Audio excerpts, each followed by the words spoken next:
Olá pessoal, como é que vocês estão aí nessa quarentena, tudo bem? Então vamos para a nossa sexta semana, né? Semana passada a gente acabou não tendo vídeo, né? Que eu enviei o texto para vocês, que era para vocês estudarem, fazerem responderem as questões, né? E agora a gente volta com os vídeos, né? Esse vídeo, ele vai ser o encerramento, tá? Deste nosso tema que a gente está vendo até o momento, que é globalização, tá? Ele é o fim deste quadro, né? Desse conteúdo que a gente está vendo, né? Obviamente, a gente não, nem de longe, esgotou a discussão sobre globalização. Eu poderia ficar o ano inteiro falando sobre globalização. Por exemplo, eu poderia dar umas 10 aulas só sobre globalização da política, por exemplo. Tem N dimensões disso. Globalização da economia, igualmente, tem N dimensões da globalização da economia. Enfim, cada partezinha que eu fiz uma aula, né, dá para desenvolver em 10 no mínimo, cada uma dessas aulas, tá? Mas a gente não pode fazer isso, né? Então eu tentei resumir ao máximo esses conteúdos, né? E tentei organizar isso de uma forma que ficasse mais simples, que vocês tivessem uma ideia geral sobre isso. Mas sabe, quem tiver interesse e tudo mais, são assuntos amplos, né? Dá para falar Bom, tem pessoas que dedicam a vida a estudar globalização, né? Então, para estudar várias dimensões da globalização. Então, não é um assunto que a gente vai esgotar em uma aula, né, ou 2 aulas. Mas a gente vai tentar, com essa aula aqui, tentar organizar este conteúdo todo, tá? Tentar dar uma compreensão mais geral sobre isso, né? Pontuando algumas questões que a gente viu. A gente vai fechar esse conteúdo, né? Fechar na nossa disciplina esse conteúdo. Não fechar a discussão sobre o conteúdo, para ficar bem claro essa parte, tá? Então, vamos lá. Quando a gente vai estudar, né, sobretudo esses fenômenos sobre globalização, a gente tem uma expressão que é muito usada, né, quando a gente trata de globalização, que se chama compressão espaço-temporal, tá? Compressão do espaço-tempo, né? Compressão da dimensão espacial e da dimensão temporal, tá? E isto é muito citado e comentado quando a gente fala de globalização. E a gente tem que entender o que é o tempo, tá? Isso é uma coisa bem complicada, existe toda uma discussão filosófica sobre isso, né? O professor Eduardo de vocês, ele certamente vai trabalhar, ou o professor Carlos já deve ter trabalhado com vocês antes, eu não sei exatamente aonde isso se enquadra dentro do conteúdo de vocês, mas o tempo é uma discussão muito... é uma discussão clássica da filosofia, né? A relação entre os humanos e o tempo. Porque o ser humano, ele não tem uma relação temporal tal qual os objetos têm, né? Isso é muito importante. Então, por exemplo, vocês vão ver um objeto, tá? Por exemplo, o tempo de crescimento de uma planta, ele independe das pessoas, independe das coisas, né? Ele é um tempo mais ou menos fixo, né? Desde que ela tenha condições de crescer, ela vai crescer, né? Desde que ela tenha água e nutrientes no solo, ela cresce, a planta cresce, independente de qual planta seja. E ela vai ter um tempo dado em função da sua biologia, né? Da sua composição, né? Estrutural, né? Como ela é, da sua natureza, digamos assim, ela tem um tempo de crescimento. E é isso, né? A gente não tem muito o que fazer, né? Tempo de cozimento de alimentos, né? Cada alimento tem um tempo de cozimento e aquele tempo é o tempo de cozimento. A gente não tem muito o que fazer com isso, né? A gente tem que respeitar isso para fazer comida, né? Então as coisas têm uma temporalidade. Os eventos sociais, ao contrário das coisas, não têm temporalidade fixa. Porque os eventos sociais, eles estão diretamente relacionados à capacidade de disseminação de informações e habilidade de comunicação, né? Como é que a gente se informa, né, sobre alguma coisa ou interage com as coisas do mundo? A gente primeiro precisa se informar sobre isso, né? Receber a informação. Uma vez que a gente recebeu aquela informação, a gente vai disseminar aquela informação, né? A gente vai organizar aquela informação na nossa cabeça e vai interagir com outras pessoas disseminando aquela informação, de alguma forma. É assim que a gente acaba lidando com as coisas. Então, como a sociedade ela tem o tempo social tem uma relação direta com informação, a temporalidade da sociedade, ela se altera em função das tecnologias. Então, quando a gente vai desenvolvendo tecnologias que permitam com que a gente tenha acesso a informações e consiga organizar essas informações de forma a captar elas e refletir sobre elas e disseminar elas, todo esse processo ele gera uma temporalidade. E essa temporalidade altera a sociedade. Então, por exemplo, vamos pegar historicamente falando, a primeira grande revolução da informação. Bom, a primeira grande revolução da informação é a escrita, né? O surgimento da escrita. Por quê? Questões óbvias. A gente conseguiu registrar aquilo que se pensava, aquilo que acontecia em documentos e deixar isso como legado. Então as pessoas poderiam saber o que aconteceu no passado. É assim que se constrói a história, né? A história é uma reconstituição, em geral, né, escrita daquilo que já aconteceu. Se vai pesquisar sobre aquilo que aconteceu e tudo mais, e se faz registros escritos em livros, textos e tudo mais. E essa importância desses registros históricos, né, elas permitem que a gente acesse ou tenha uma versão do que aconteceu no passado. Em geral, nenhum documento ele é um registro fidedigno do passado, mas ele é um registro parcial, né? A pessoa que escreve tem uma intencionalidade, ele vai dar uma noção do que ocorreu no passado, tá? Então, a escrita é a primeira mudança, porque ela permite registros, né? A segunda grande revolução na temporalidade, né, na forma com que a gente lida, com que a sociedade lida com o tempo e permite com que as pessoas tenham acesso à informação, é a prensa, a capacidade de produção em massa, né? Que permite jornais e tudo mais, né?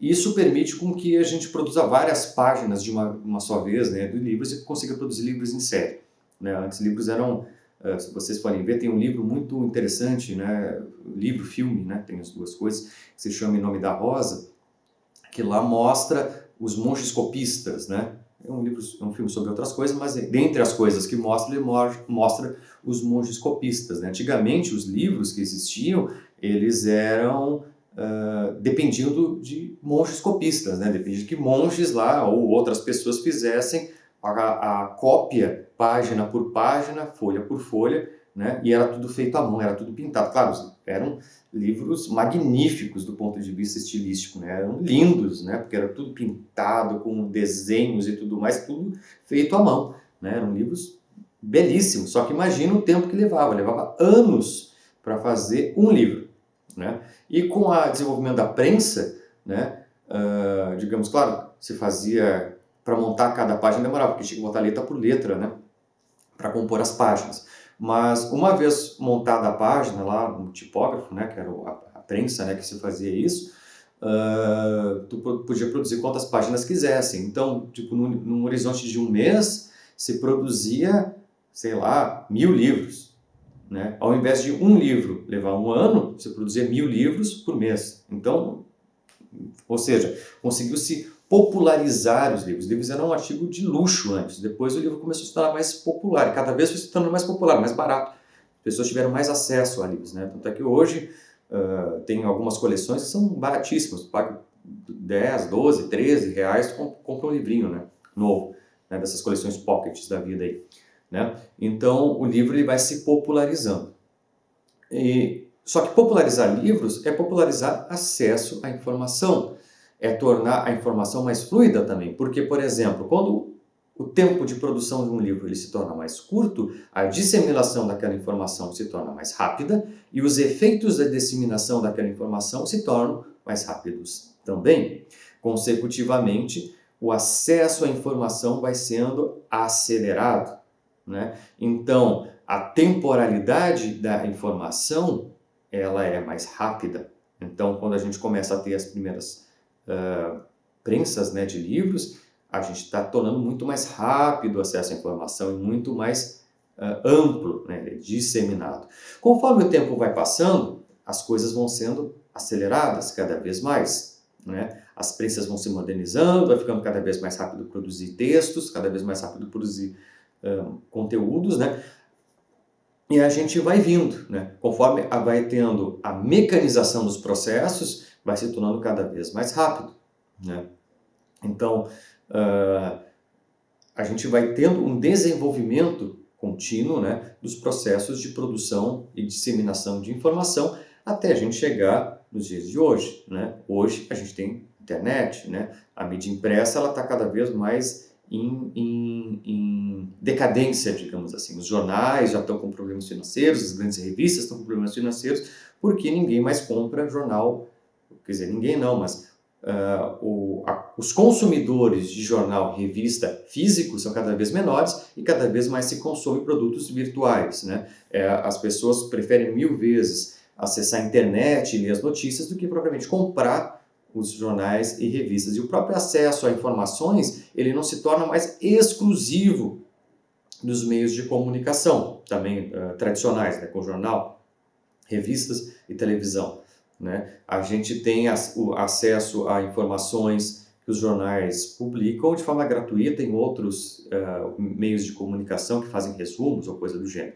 Então, o acesso à informação ele se torna mais amplo, disseminado e horizontal, ele não depende tanto dessas empresas. E as informações elas começam a circular cada vez mais rápido, né?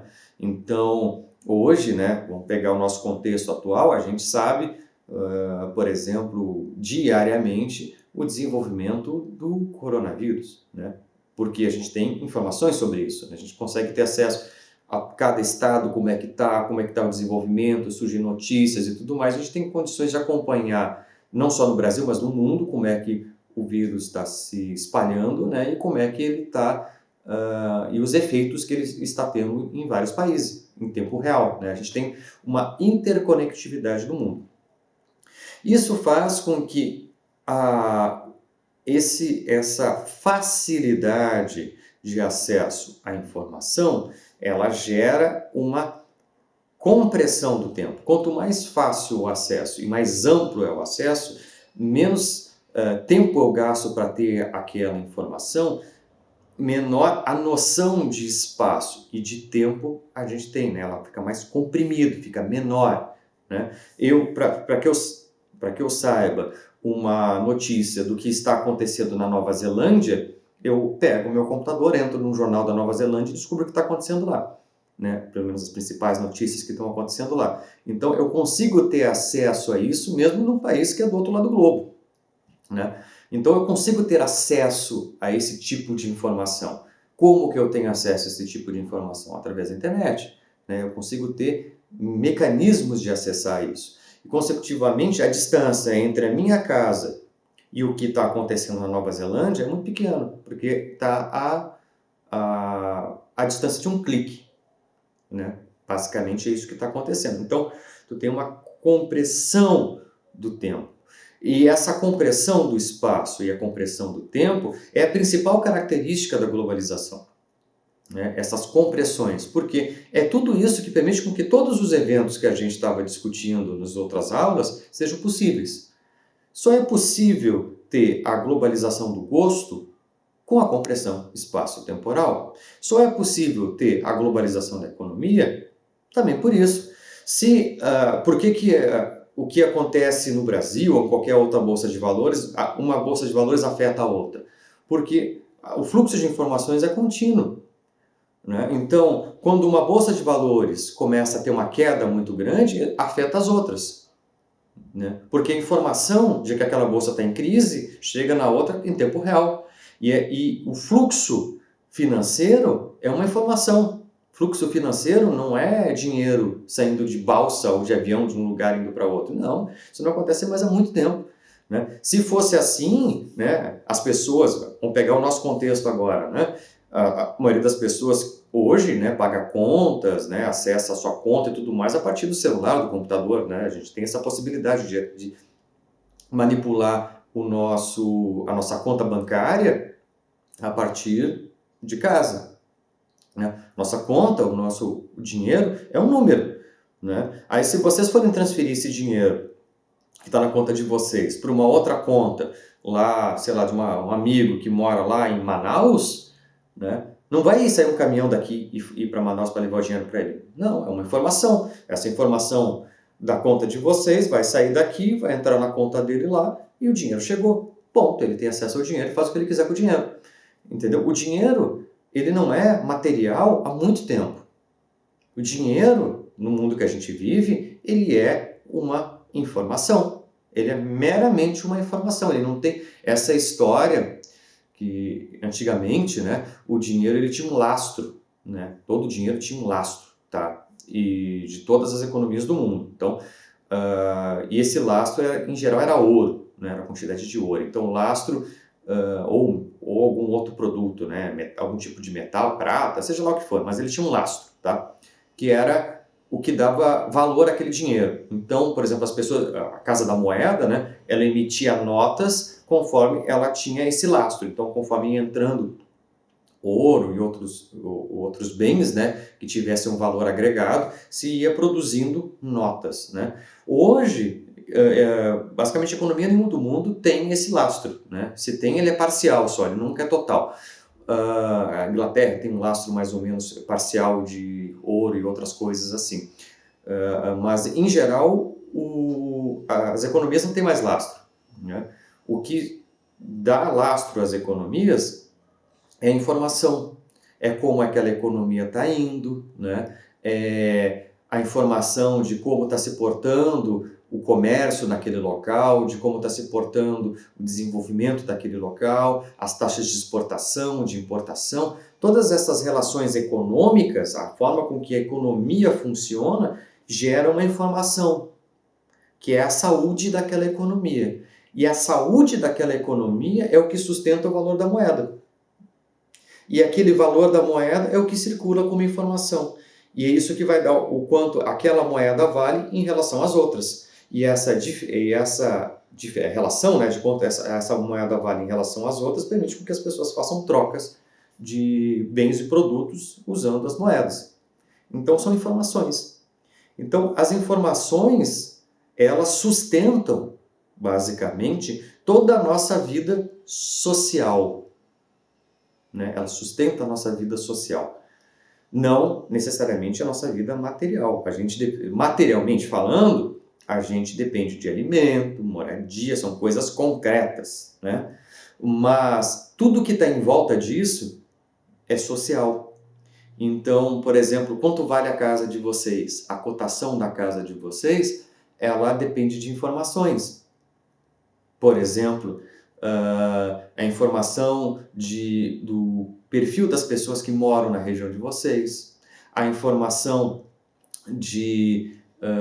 da metragem, né, das características da casa, dos detalhes internos, externos da casa, todas essas informações que fazem parte, elas são valoradas, né? E essas informações valoradas vão dar o preço da casa de vocês. O preço, que é um bem social, né? O valor das coisas é um produto social, esse produto social ele é dado por informações, né? E essas informações, como eu falei, circulam. Então, vocês podem botar a informação do valor da casa, digamos que a família de vocês querem vender a casa de vocês podem botar a informação disso na internet e uma pessoa lá de outro país pode comprar a casa de vocês. Ou vice-versa, se vocês quiserem comprar uma casa no Canadá, vocês podem comprar. Desde que vocês tenham dinheiro, né, e condições, vocês podem lá ver a cotação. Tem dinheiro, óbvio, né? Vocês podem ver a cotação do imóvel lá num outro país e comprar aquilo lá, porque simplesmente são informações que circulam. Então a distância entre vocês e um imóvel em outro país é basicamente a distância das informações necessárias para comprar aquele imóvel, né? É isso que está em jogo. Ou seja, espacialmente é muito pequeno, porque a distância é um clique, né? E o tempo é relativamente pequeno também, porque você não depende de demorar muito para fazer isso, né? Porque é tudo pela internet. Por exemplo, desde que a pessoa obviamente tenha dinheiro e entrando em contato com algumas pessoas, né, com algumas empresas que fazem corretagem e tudo mais, no horizonte de uma semana vocês compram a casa em outro lugar do mundo, né? Tudo viável, né? Possível, obviamente, desde que tenha dinheiro, né? De qualquer jeito. Mas vejam que a relação de espaço e de tempo, ela se comprime nesse processo. E isso que vai ditar todos os fenômenos sociais que a gente discutiu, né? Então, é a mesma história, né? Um filme é lançado nos Estados Unidos. Em geral, os filmes são lançados no mundo inteiro na mesma data. Não existe isso, lançar lá primeiro e depois aqui.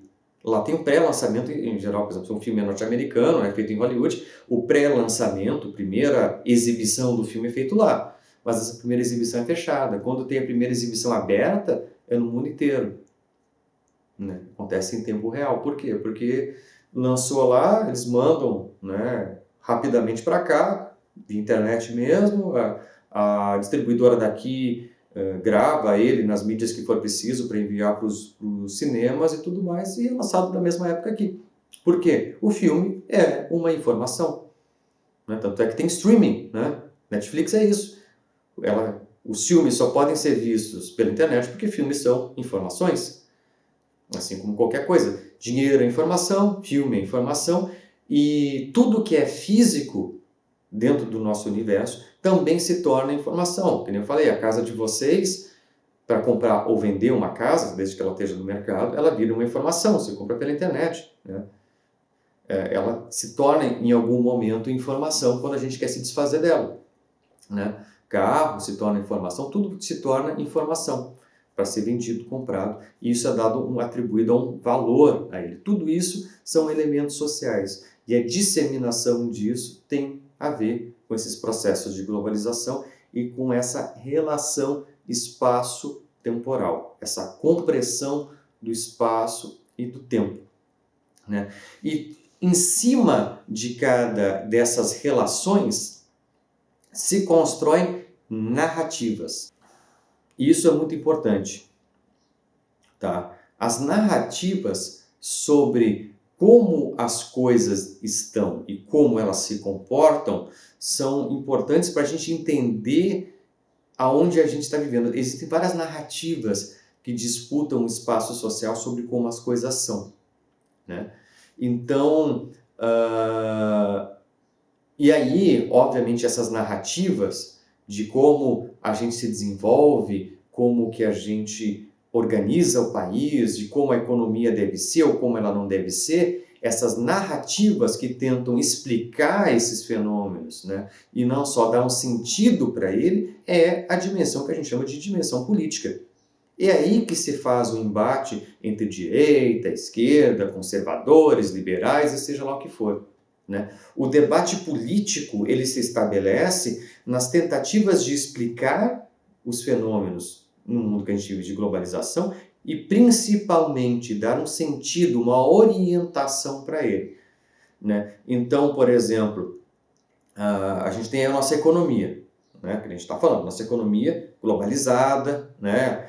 Uma economia globalizada, por óbvio, ela é interdependente, né? Nossa economia depende dos outros países e assim como outros países dependem da gente. A gente tem uma relação com vários países, né? A forma com que a gente dá para a economia, para as exportações, importações e aí a nossa economia interna, isso diz, a forma com que a gente orienta essa economia diz respeito a essas ideologias políticas. Então, por exemplo, a ideologia mais à direita, né, de características do liberais, de liberalismo econômico, né, ela vai sempre prezar por espaços privados, né, pela privatização de bens, né, privatização de instâncias sociais e por uma desoneração da economia, ou seja, diminuição de impostos e coisa do gênero, para que a economia seja mais livre de atuação do Estado, para que a sociedade se auto-organize. De direita, em relação à economia, é assim. A relação de esquerda em relação à economia, ela é uma relação na qual o Estado ele é muito atuante na economia, né? Que a gente vai chamar de dimensão intervencionista em geral, né? Que o Estado ele vai interferir na economia, orientando a economia para que ela tenha algumas finalidades sociais, né? Para que algumas lógicas de operação da economia, né? Para que uma fatia da economia, né? Do dinheiro circulante, ele seja captado pelo Estado e se torne, a partir dessa captação, bens sociais, né? Ele seja investido em coisas que façam bem para a sociedade em sentido mais amplo, com investimentos em educação, por exemplo, saúde e tudo mais, público e gratuito, né? Tem a ver com a economia, com uma perspectiva mais de esquerda, tá? Então existe essa relação, tá? Então é assim que funciona esse projeto, esse projeto político, né, de direita e esquerda. E essas disputas entre direita e esquerda no plano econômico é uma disputa tentando, uma vez que entendendo como a economia funciona, como ela deve se portar, né, dentro do Estado e como que o Estado deve se relacionar com esses fluxos de informação e fluxos de capital de forma a organizar a sociedade. Essa disputa é uma disputa política.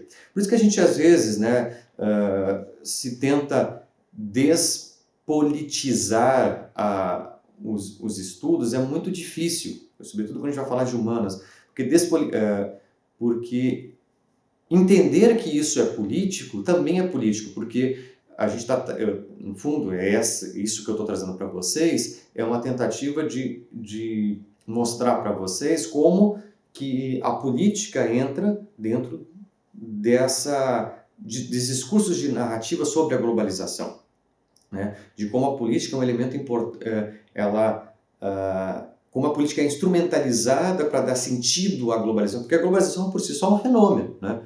Ela está aí, né? Está aí afetando todo mundo e tudo mais, mas como é que a gente orienta ela? As orientações possíveis em relação à globalização é política, né? E saber disso é importante, a gente não tem como, eu já falei isso em aula, é impossível negar a política, né? Negar as dimensões políticas da sociedade, porque fazer isso é negar a sociedade, porque a sociedade é eminentemente política. Todas as relações sociais existentes são políticas, né? Relações políticas não significam relações partidárias, isso que fique bem claro. Relações políticas é uma disputa por como se conta as coisas, isso é política, né? Obviamente, né, aí a gente tem que entrar numa outra dimensão que a gente vive hoje tendo na sociedade uma questão muito complexa, né, que muitas vezes as disputas por explicar como a realidade se comporta e tentar dar orientação de como a gente quer organizar a sociedade, né, dentro desse contexto que a gente vive, elas às vezes são construídas por fake news. Aí ela não é uma discussão honesta, né? É uma discussão falsa em sua essência. E muito do que se discute, infelizmente, em relação à política, sobretudo no contexto brasileiro, ela é permeada por informações falsas, né? Por isso que é essencial, né, e eu espero, né, que as aulas que a gente viu até aqui sobre a globalização deixem aberto isso na cabeça de vocês, que mais do que vocês me escutarem, mais do que vocês lerem aqui no material que eu mandei para vocês, né, vocês têm que ser reflexivos em relação a isso. Vocês têm que ter, sim, opiniões sobre essas coisas. Vocês têm que entender isso que eu estou dizendo para vocês, mas mais do que isso, uma vez entendido, vocês têm que se posicionar em relação às informações que vocês estão adquirindo, porque isso é essencial para vocês constituírem uma coisa chamada senso crítico. E sem senso crítico, a gente não consegue diferenciar uma informação falsa de uma informação verdadeira. Isso é necessário que, para que isso seja feito, se construa uma dúvida sistêmica sobre a informação. Duvidar das informações não é descartá-las de início. Significa que eu vou olhar para a informação, eu vou conferir aquela informação, ou seja, atestar a sua veracidade, e uma vez feito isso, eu vou me posicionar em relação a ela.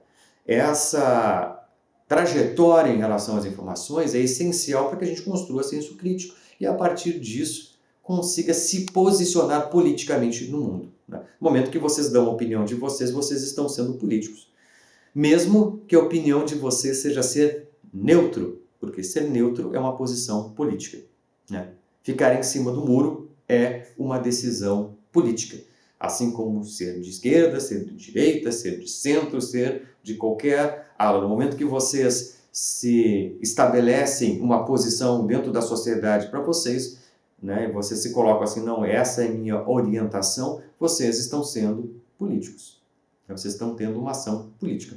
Então, é inevitável. E a disputa para tentar, como eu falei, orientar a globalização, para dar um sentido para essas compressões espaço-temporais e organizar tanto a sociedade como a economia, são disputas políticas. Tá? Então, tudo aquilo que a gente discutiu, todos os elementos da política, eles são permeados por dimensões políticas. Né? No momento que eu estabeleço censura para filmes, isso é uma decisão política. Ah, mas é para o bem-estar. Não, não importa se é para bem-estar de X ou de Y, ou porque o conteúdo não é importante, não é adequado para criança, mas isso é uma decisão política. Eu não estou dizendo que uma decisão... E esse é um ponto. O fato da decisão ser política não significa nem que ela é boa e nem que ela é ruim. Isso é natural que elas sejam políticas. Né? O que a gente tem que interpretar e ver é: a gente concorda com aquela decisão política que está sendo tomada? Se sim, quais são as razões? Né? Essas questões básicas são coisas que vocês precisam desenvolver dentro da mente de vocês para entender este universo que a gente está. Tá bom? Essa então é a nossa última aula, é só uma retomada, tentativa de explicação e trazer um pouco nessas dimensões que a gente está vendo, né? Como é que a política entra nisso aí também, para a gente finalizar isso, né? Então, eu espero que com os textos, né, com o texto, na verdade, que eu enviei para vocês, com as aulas e com essa última aula de fechamento, fique bem claro, assim, o que é essa globalização, o que ela traz, né? E que vocês tenham uma ideia, enfim, das facetas que ela tem, né? As diferentes facetas que a globalização tem, né? Quando a gente, das influências que ela tem na nossa vida e tudo mais, tá bom? Então, ficamos por aqui essa semana. Fiquem bem, se cuidem, né? E nos vemos na próxima, tá bom? Um grande abraço a todos e até!